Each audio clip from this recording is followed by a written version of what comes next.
नमस्कार। मैं श्रीमती भूमिका शर्मा, शासकीय महाविद्यालय बागबाहरा जिला महासमुंद से। और आज का मेरा जो विषय है वो है छत्तीसगढ़ के बजट में कर राजस्व और गैर कर राजस्व का विश्लेषण। तो जैसा कि आप जानते हैं कि ये जो टॉपिक है वो MA 4 सेमेस्टर पब्लिक फाइनेंस की चौथी इकाई के अंतर्गत आता है। और इसके पहले वाले वीडियो में मैंने छत्तीसगढ़ के बजट के बारे में आपको बताया था। और यहाँ पे हम जानेंगे कि वास्तव में छत्तीसगढ़ में कर राजस्व और गैर कर राजस्व की क्या प्रवृत्ति रही है। तो देखते हैं। तो आप लोग को बेसिक तो मालूम ही है कि किसी भी राज्य के बजट में राजस्व खाते की प्राप्ति दो प्रकार से होती है। एक होती है कर योग्य आय और दूसरी होती है गैर कर योग्य आय। तो राजस्व खाता किसी भी राज्य के बजट में बहुत ही महत्वपूर्ण होता है। अभी कर योग्य आय जिस क्षेत्र में कर से आय प्राप्त होती है वो कर योग्य आय कहलाएगी।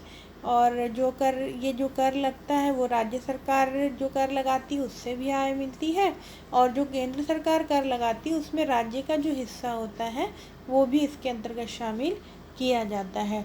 और गैर कर राजस्व मतलब इन करों के अलावा सरकार कहीं भी इन्वेस्टमेंट करती है या कहीं से जुर्माना, फीस वगैरह ये सब प्राप्त हो, वो सब आय गैर कर राजस्व या करेत्तर आय के अंतर्गत आती है। तो हमको मुख्यतः ये बताना है कि छत्तीसगढ़ में कर राजस्व और गैर कर राजस्व कैसा रहा, माने ज़्यादा रहा, कम रहा, इसकी प्रवृत्ति क्या रही। इससे रिलेटेड जो भी प्रश्न आता है उसमें इसका महत्व आपको बताना है और इसकी प्रवृत्ति को बताना है। तो आइए हम देखते हैं। तो यहाँ पे मैंने एक टेबल बनाया है। पिछले 10 साल के आंकड़ों में से मैंने जो 3 साल के आंकड़े उठाए वो 5-5 साल के गैप में है, 2011-12 वित्तीय वर्ष से लेकर 2019-20। तो आप देखेंगे कि अगर पिछले 10 साल के आंकड़े देखें तो कर राजस्व का हिस्सा ज़्यादा है और गैर कर राजस्व का हिस्सा कम है। और राज्य सरकार की कुल आय पहले की तुलना में लगभग डबल से भी ज़्यादा हो गई है। देखिए 17,032 ये कर राजस्व था करोड़ रुपए में, और जहाँ की गैर कर राजस्व 8,834.69 करोड़ रुपए रहा। तो कुल आय कितनी थी 25,867.38, जो कि डबल से भी ज़्यादा होगी 2020 में 79,746 करोड़ रुपए अनुमानित है। तो आप देखेंगे कि इसमें वृद्धि की दर कैसी रही है, जहाँ कर राजस्व जो है वो 5 साल में लगभग डबल हो रहा है और वहीं गैर कर राजस्व में उतनी वृद्धि नहीं, पहले 5 साल में नहीं हुई, लेकिन पिछले 15 से लेकर 20 में बहुत तेज़ी से गैर कर राजस्व जो है वो बढ़ा है। 13,276.39 से देखिए 28,899 करोड़ रुपए हो गया है। इसको हम एक डायग्राम के रूप में देखते हैं। तो देखिए यहाँ नीचे मैंने वर्ष को बताया और ऊपर जो है वो राजस्व प्राप्ति का विवरण है।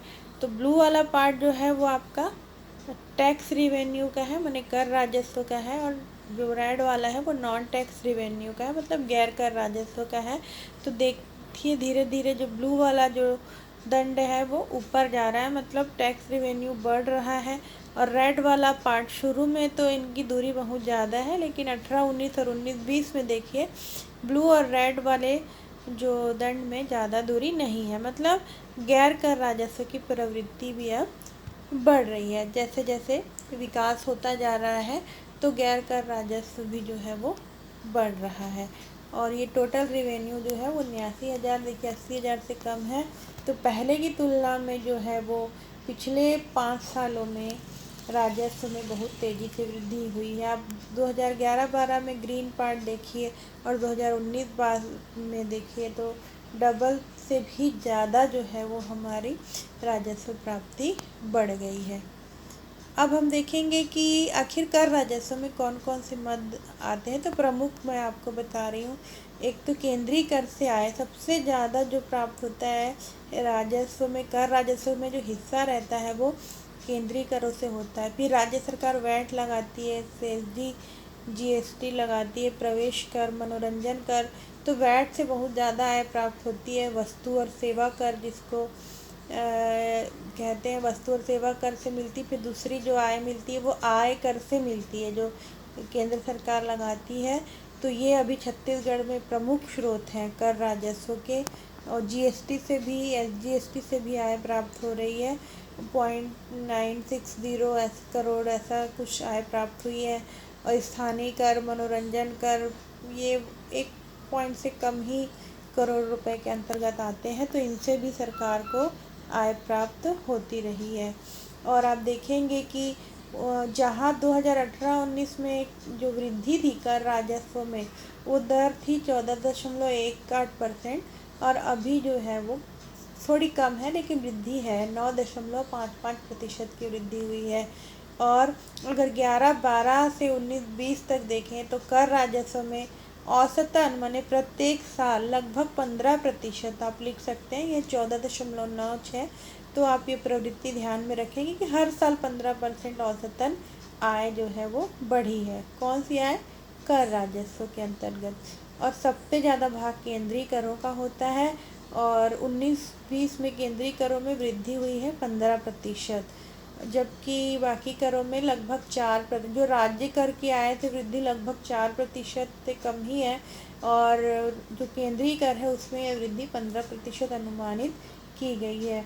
और जैसे जैसे समय बीत रहा है, केंद्रीय करों का जो हिस्सा है वो बढ़ता जा रहा है। यहाँ हम इसको एक टेबल के रूप में देख सकते हैं। देखिए 11-12 में कर राजस्व में राज्य सरकार के स्वयं के करों से प्राप्ति 62.89 थी। फिर 5 साल के बाद 52 हो गई। फिर 19-20 में 45%। और यहाँ पे देखिए जहाँ केंद्रीय कर की प्राप्ति 37.11 थी 10 साल पहले, वो बढ़कर अब देखिए 54.90 हो गई है। इसका मतलब है कि जो कर आय है उसमें केंद्रीय करों से जो प्राप्ति है उसका हिस्सा जो है वो बढ़ता जा रहा है। और राज्य सरकार से जो कर वसूलती है उसका हिस्सा जो है वो कम होता जा रहा है। तो इसका ये देखिए 62.89, 52.07, 45, ये देखिए धीरे धीरे कम हो रहा है। और कुल कर राजस्व प्राप्ति भी आप देख रहे हैं, ये भी जो है पहले की तुलना में जो है वो डबल हो गई है। तो ये केवल कर राजस्व के बारे में मैं बता रही हूँ। इसका पहला वाला जो चार्ट था वो दोनों का योग था, कर राजस्व और गैर कर राजस्व। अब हम केवल कर राजस्व के बारे में पढ़ रहे हैं। तो ये आंकड़ा वहाँ से मैच हो रहा है कि 3 साल में ये इतना था। तो ये भी लगभग 10 साल में जो है 2.5 गुने से ज़्यादा जो है वो बढ़ गया है। अब हम देखते हैं कर राजस्व का विवरण प्रतिशत में। जो मैंने प्रतिशत बताया था वहाँ पे आप देखिए कि ये जो डार्क वाला जो पार्ट है वो के राज्य सरकार के स्वयं के कर से आय है। और जो लाइट पर्पल है वो केंद्र करों से जो आय प्राप्त होती है उसके बारे में है। तो ये प्रतिशत आपको दिख रहा है कि जो दूसरा वाला दंड है वो धीरे धीरे बढ़ रहा है। और ये जस्ट अपोजिट है। यहाँ पे आप देखेंगे 12-13 में डार्क वाला भाग कम हो रहा है और जो लाइट पर्पल है वो धीरे धीरे बढ़ रहा है। तो लाइट पर्पल वाला केंद्रीय करों का हिस्सा है और डार्क पर्पल वाला जो है वो स्टेट करों का हिस्सा है। तो ये इसके अंतर्गत हम अध्ययन कर सकते हैं। उसके बाद हम देखते हैं कि छत्तीसगढ़ में गैर कर राजस्व की प्रवृत्ति कैसी रही। गैर कर राजस्व में क्या क्या चीज़ें आती हैं, जैसे कोई ब्याज है, लाभांश है, शुल्क, जुर्माना, जो आवेदन फॉर्म भरते हैं किसी परीक्षा में, या किसी कंपनी का विनिवेश होता है, लाइसेंस परमिट दिया जाता है, या सरकार का कोई उद्यम है, कहीं सरकार विनियोग करती है, इससे जो आय प्राप्त होती है। और सरकार में सहायता अनुदान जो केंद्र सरकार से मिलता है, ये सब के सब गैर कर राजस्व के अंतर्गत आते हैं। और सब अभी तक देखें जैसे उधर केंद्रीय करों का हिस्सा बढ़ रहा है, वैसे ही सहायता अनुदान का हिस्सा गैर कर राजस्व में बढ़ता जा रहा है। 18 से 19 में सबसे ज़्यादा वृद्धि हुई, अनुदान जो मिला है। और अभी तो और मिलेगा क्योंकि इतनी बड़ी महामारी आ गई है, तो केंद्रीय सहायता की बहुत ज़्यादा आवश्यकता है। तो नेक्स्ट बजट में ये बहुत ज़्यादा रहने की संभावना है। गैर कर राजस्व जो है, तो यहाँ पे अनुदान जो था वो गैर कर राजस्व में 70% तक पहुंच गया था। मतलब गैर कर राजस्व में 70% हिस्सा जो था वो केंद्रीय सरकार के सहायता अनुदान का था। तो इसको हम एक टेबल के रूप में देखते हैं। देखिए 11-12 में जहाँ 53% जो है वो केंद्र से प्राप्त सहायता होती थी और राज्य सरकार से प्राप्त गैर कर राजस्व 46.28 था। वो कम होते होते 30 में आ गया है और सहायता अनुदान बढ़ते बढ़ते 69.460 में आ गया है। तो केंद्र से सहायता जो है वो गैर कर राजस्व में बढ़ती जा रही। तो ये आपको नोट करना पड़ेगा और इसका ज़रूर विवरण लिखें जब भी आप उत्तर लिखते हैं परीक्षा में। तो इन आंकड़ों को इसलिए मैंने 3 ही साल का दिया है। पिछले 10 सालों में आज 5-5 साल बांध के आप यहाँ पे आंकड़े लिख सकते हैं। तो देखेंगे कि कुल गैर कर राजस्व 8,834 रुपये से बढ़कर 28,899 रह गई है, बढ़ के हो गई है। तो ये भी डबल से भी ज़्यादा है, कहना चाहिए तिगुने से भी ज़्यादा है। और ये बात यहाँ पे आप लिख सकते हैं कि कितनी वृद्धि हुई, तिगुनी वृद्धि हुई है। और केंद्र प्रकार के जो सहायता अनुदान था उसका जो भाग है वो बढ़ गया है। उसके बाद हम देखेंगे कि इसका प्रतिशत कैसा रहा। तो देखिए यहाँ ये कॉलम 1 गलती से आ गया, 2 ही कॉलम है। सेंट्रल और स्टेट का मतलब है कि सहायता अनुदान ब्लू से दिखाया है मैंने और स्टेट का खुद का गैर राजस्व जो है वो रेड से दिखाया है। तो ये धीरे धीरे जो है वो बढ़ता जा रहा है। इसका जो सबसे ज़्यादा डिफरेंस आया है वो 19 और 20 में ही आया है। तो इसको आप देख सकते हैं, गैर कर राजस्व में स्टेट का हिस्सा प्रतिशत के रूप में था। तो इस तरीके से जो मैंने डायग्राम आपको बताए हैं एक बार और आपको दिखा देती हूँ मैं। यहाँ से